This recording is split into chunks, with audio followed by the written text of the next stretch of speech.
Hello, and welcome to Tea with Jess. I'm Jess Montgomery, and I'm the author of the Kinship Historical Mystery Series set in 1920s Appalachia. And as one of my characters, Nana, likes to say, life is hard, have tea. So today, my tea mug is actually a birthday gift from a friend of mine who's been on the show, Heather Weber slash Heather Blake, who writes delightful novels. She has a new one coming out soon. And this is a mug that features supernatural characters. So there's Dean and Sam and Castiel, and of course their famous car called Baby. So she knows that I love that show and got me this mug, and so of course I have to use the mug and share it with all of you. Just a few little announcements, and then we'll be chatting with Cindy Pauwels, who writes as CL Pauwels. I do have a giveaway going on my Facebook page, so check that out. I'm giving away an Arc of the Echoes to one lucky winner. Um, it's really easy. Just go to my Facebook page. I've pinned the giveaway to the top. Of course, you want a copy of The Echoes, which is coming out March 29th. And the same winner will also receive a copy of the stills. So um, go ahead and take a look at that contest and think about if you'd like to enter it for a chance to win those books. And in the meantime, the second book in the series is The Hollows, and it is as an ebook, $2.99, just through February. So those are all my advertisements. Now I want to tell you about Cindy. Cindy and I met through the Antioch Writers Workshop. Gosh, she'll maybe know exactly how long. I'm going to say 10 years ago, maybe give or take a year. She was a first book speaker for the workshop and had been a volunteer for the workshop, but she was a first book speaker for her nonfiction book, Historic Warren County. And then she became assistant director. I was the director, she was the assistant director. We were a dynamic duo working together, bringing together community writers. And we also became friends. So that's always delightful when colleagues become friends. And she introduced me to writer's tears, not the sobbing kind. I was already familiar with those, but the Irish whiskey. So Cindy writes as CL Pauwels. She's written, as I said, a nonfiction book, but also short fiction, essays, and two thrillers that are currently out.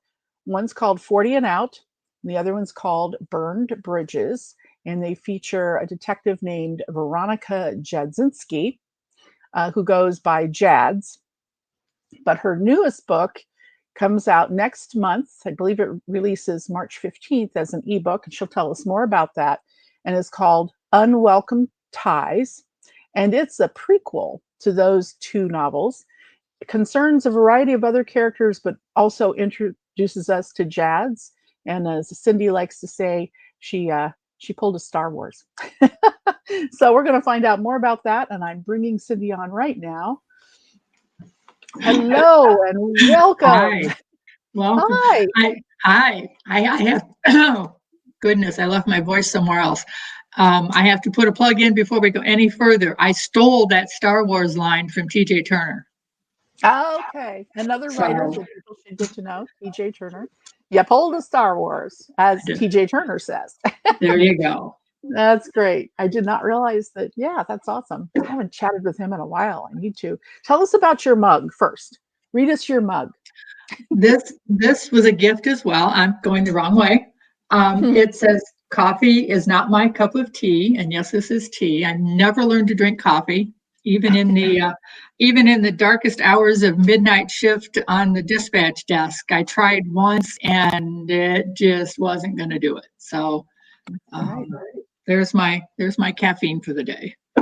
That's awesome. Yes, I remember we always made sure to have really good tea. You were like the tea consultant for representing the tea drinkers that came to Antioch Writers Workshop and made sure we had decent tea, or at least a hot water kettle. So if people brought their own tea, they could make their own decent tea. For So years, I made fun of my mother for carrying her own tea bags, and guess what I do now? So I've turned you into carry a your tea own. snob and carry my own. There are worse things you could be a snob about. I think that's pretty good. A tea snob. So tell us about Unwelcome Ties. Without spoilers, give us a summary of the book. Well, Unwelcome Ties is the story of a young woman named Toni Horvat. Being set in the Toledo area, there's a lot of Hungarian and Polish ethnicity, two very strong ethnic communities, and that I'm connected to, and that my books are set in. She is, as the book opens, has just recently been orphaned for the second time in her life, which is kind of a twist, but it happens because her birth mother died at birth. Her adoptive parents have now died, and she feels she's alone. All she has is her fiance, who is really more interested in other things than in what she's dealing with. And one day in her efforts as at the federal court, she gets a letter from a convicted felon in Milan prison, who says, "I can help you find your family." And I just lost the Sherlock Holmes line. The game's afoot. She's unfortunately is roped into a counterfeiting situation and used as an unwitting mule, and has to take things into her own hands, shall we say, and try to avoid getting arrested while she figures things out, and still doesn't lose that last chance at family. So that's a good summary. I like that. Doesn't want to lose that last chance at family, but also doesn't want to, get into a ton of trouble. When does the book come out? March 15th is the ebook. Well, you have a date that I haven't gotten yet. Last I heard it off of a retailer, so. Well, last I heard from my publishers at Crossroad Press was end of March. 15th may have been the new firm date. I've been a little preoccupied with some personal issues the last couple of weeks, and I've dropped the ball terribly on any promotional on this. So I appreciate you getting the word out. Thank you, ma'am. Well, this will start the ball rolling with that. Well, I have your website, CL Pauwels. I knew I should have updated that last week. Well, now, as soon as we're done, update it, because I'm going to tell people go to CL Pauwels. And for our podcast listeners later this week, that's CLPAUWELS.com. I'll have that in the show notes as well. So hopefully people can go to your website or just check on online retailers or Crossroads Press, right? And find out how to get the book, or, folks, also, you can go to your local libraries and demand they have copies available. That's also a great thing to do to support writers and to get books that you want. So why did you pull a Star Wars, as TJ would say? Well, this manuscript has been with me a long, long time. It is technically the first novel I ever completed in draft form. Way back in 2005, in my first NaNoWriMo effort. It's been through so many iterations that it's almost recognizable, but not quite. You would remember it from our time together when you were an advisor for me in grad school, because I rewrote it. I rewrote it at one time as my master's thesis. Finished that in 2010, and it languished because it really wasn't very good at that stage. But what did I know? 40 and Out was also from Nano in 2006, and that one I focused on a lot more. And then after Burned Bridges came out, I just kept thinking about ties. I just really wanted to see if I couldn't somehow resurrect it. And I realized that there was a character, one of the local police officers that I had written into Ties, that Jazz would be perfect for in an earlier iteration. And because if anyone who's read either 40 and Out or Burned Bridges, Jazz and her now ex-husband Nate, I like them. They're my friends now. You know how we are. Our characters become our buddies. And I kind of wondered. I thought maybe people would like to know how she ended up where she was and why. And that's part of the story with Tony is Jad's background there. So I made it happen eventually, and it's now completes what I've called mentally for years my Toledo trilogy. Your Toledo trilogy. I like that. That makes sense. And for folks who are listening who don't know what NaNoWriMo is, can you give us a brief description of what that is? Because I know that's been a big part of your writing journey. Yeah, NaNoWriMo, National Novel Writing Month, every November. A young man by the name of Chris Beatties came up with this idea. I don't know when, but I stumbled on it in 2005 when I was searching for direction. We had just relocated to Southwest Ohio. I was determined I was going to finally focus on my writing. And I thought, wow, this would be a really cool way to do it. And in NaNoWriMo, for the 30 days of November, you commit to writing 50,000 words of a draft of a novel, which, if you break it down, is 1,667 words a day for 30 days. And it's an exercise, it's masochistic, but it's an exercise in turning off your inner editor, that horrible voice that tells you, oh, that's terrible. Why are you writing that? You can't say that. Turn that off and just get the words in the story down and worry about editing later. And it's as crazy as it sounds, it's really helpful for me getting started. I've done it several times over the years, finished or won, as Nano says, my 50,000 count 3 times. A couple times didn't make it just because of life and things, but it's also a nice community. It's grown massively from online to local writing groups. If you're looking for a writing group, that's a great way to get connected with people in your area. We have a couple of really strong Nano groups in the Dayton area. And we were traveling to visit my son in Chicago one year during Nano and walked into a coffee shop and there was a Nano group in the corner. And I was just so excited to stop and chat with them. And so it's an international thing anymore, and they support youth literacy efforts, and it's a really great organization. Nice, that's great. Well, what has drawn you to the mystery thriller genre? It took me a long time to figure that one out because, of course, I've been getting that question since 40 and Out came out, and I started pushing that. I think I realized that because in mysteries, I can make sure that at least in some way, some measure, justice is served.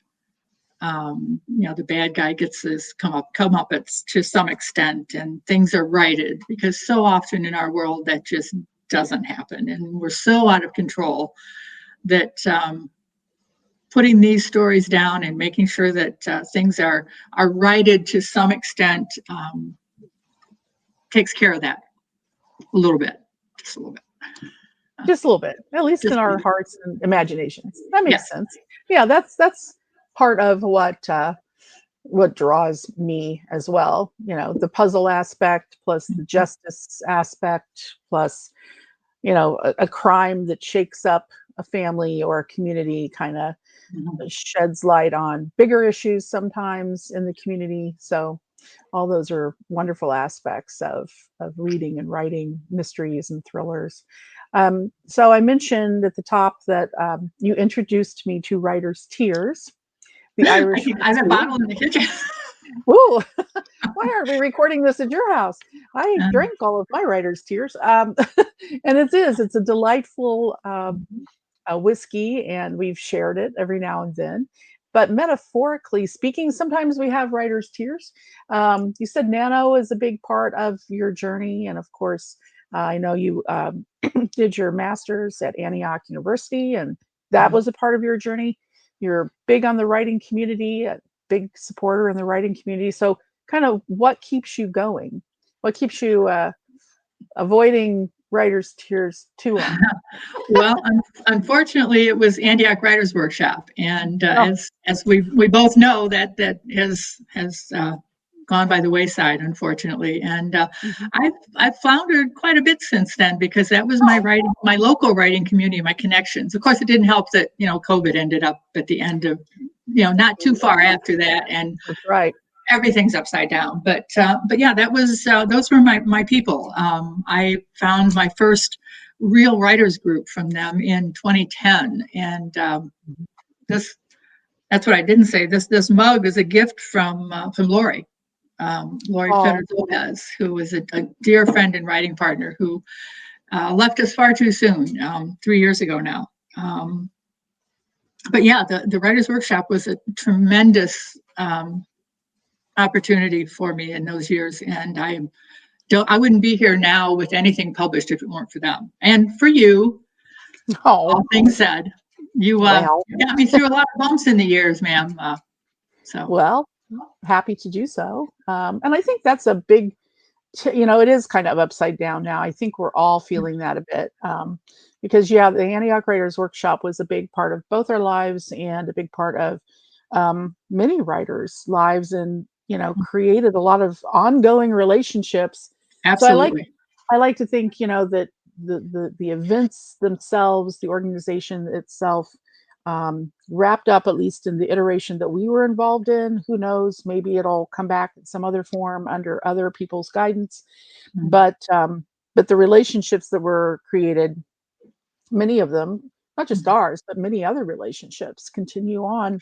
yes. And I think that's one of the joys of being part of any artist community or writing community is not, I mean, it's great to have a product, something you've created, but also those relationships. So I'd say that's one big tip for writers is to go out as best you can, you know, even if it's virtually in these hopefully winding down pandemic days, um, and finding writers groups like NaNoWriMo. Um, I do think the pandemic has helped us find creative ways to connect that Hmm. we might not have before. I don't really believe it was worth going through all that, but Yeah. Well, that's the whole well, thing. Yeah. finding a little bit of lemonade out of all those lemons. There are online writing groups such as NaNoWriMo and other groups that people could find. So I think we'd agree community is an important tip for writers. What other tips would you give writers? And was absolutely connecting. And if you can't find a group, I mean, just a friendly voice and a committed writing partner. I mean, just someone, preferably someone probably you don't live with, unless you happen to have a writer in house. But yeah, someone who will be honest with you about your work, but will also be supportive when you tell them it's terrible. They'll talk you down that it's really not that bad, and we all need that voice. And unfortunately, non-writers don't understand the whole mindset that goes with how much we do think of our characters as our buddies, and those Mhm. voices in our head are not necessarily indications that we need the little white jacket, but you know we understand each other, and that can be as important and supportive as anything. I've been teaching creative writing at the college level now for almost 6 years, and I hear that so often from even my students. It's just, wow, you get what I'm talking about, you understand. And and just hearing other people that have are experiencing the same things with their words and their creativity, that it's so important. And that my last lesson is always connect. Here's some sources. So That's wonderful. Now, if I understand correctly, um, where you teach, it's not location based. So theoretically, anybody could could anybody, could I, take your class. Tell us about your class and where you teach. I teach online for Yavapai College out of Prescott, Arizona. Um, when I first started, it's been about 6 years ago. I'd have to double check. It was through the Antioch Writers Workshop. Lorraine Mhm. Herring was our fiction speaker for that, or not fiction, the beginnings, I think was Mhm. what Lorraine did. And she was the director of the program there. And before she left, we had, we spent so much time with our faculty. She knew I was an adjunct here teaching freshman composition at local colleges. And she asked if I might be interested in joining her faculty in Yavapai. And the rest is history. I've taught, designed and taught memoir and creative nonfiction. And we, at her suggestion, put together an 8-week workshop just called Writing Through COVID, just to get us through. And I was really pleased with how well that went and how it was received. And we've since revised it slightly just to Writing Through Chaos, because there's so much more than just COVID. And it's a very well received class, and I'm just thrilled that it seems to be helping people. That's awesome. And then, That's brilliant. Yeah. So, and this semester, I'm actually just finishing up, about 2/3 of the way through, a class on flash fiction and nonfiction, and that's been a lot of fun. So great. Oh, so that's another way to make community and to learn about the writing process. That's great. That's wonderful. Are you working on a new piece of writing, or focusing on promoting Unwelcome Ties and your teaching duties for right now, or what's happening? it's oddly enough, I have yet another long-standing novel that has been resurrected. This is it was my last big nano push back in, let's see, I'm looking at my notes. Yes, I'm cheating because I don't remember dates anymore. Who does among us? I know. Yeah, 2011. So more years ago than I care to count. It's been languishing. It's been rewritten multiple times. But in the interim, since then, I have revised and published 40 and Out. I have written and published Burned Bridges. I have revised and are ready to. So I kind of give myself a little bit of grace in that respect. But this is the process. And this is a new character. This is the voice in my head. This character woke me up one morning going, hey, you need to tell my story. And it's nice. She's got a great voice. It's a very, very different from 40 and Out because it's first person. She's a very strong, independent person, but she's also realizes she doesn't maybe understand life quite as much as she thought she did. She's a hacker. It's in Dayton and Yellow Springs. I really like her, and I had hoped for a long time that this would be my golden ticket to the agent world. As luck would have it, through a Pitter Twitch contest, I connected with an agent, and after asking for 50 pages and then asking for a full, I got a quite lengthy and considered editorial letter and a request for revise and resubmit. So nice. I'm beyond thrilled. I balked at it at first because, hey, somebody wants to change my words, but yeah. That work is with my final beta readers right now, and assuming they don't have any major issues, I hope to get that off to her here in another week or two. That's fantastic. Then I need to think about something new. Then we'll see. Yes. Yeah. Oh, and don't worry. Another voice will pop up in your head and say, hey, tell my story. Well, thank you so much for being on Tea with Jess, taking this little tea break with me. And good luck with Unwelcome Ties. I hope it finds lots of readers, and that people not only read Unwelcome Ties, but take a look at your other work and learn more about you at clpauwels.com. And until we chat in person, I'm happy to see you online. And thank you to everybody who joined us live, and thank you to everybody who's watching later. And until next week, everybody take care and be good to one another. Thank you so much for having me here today. My pleasure.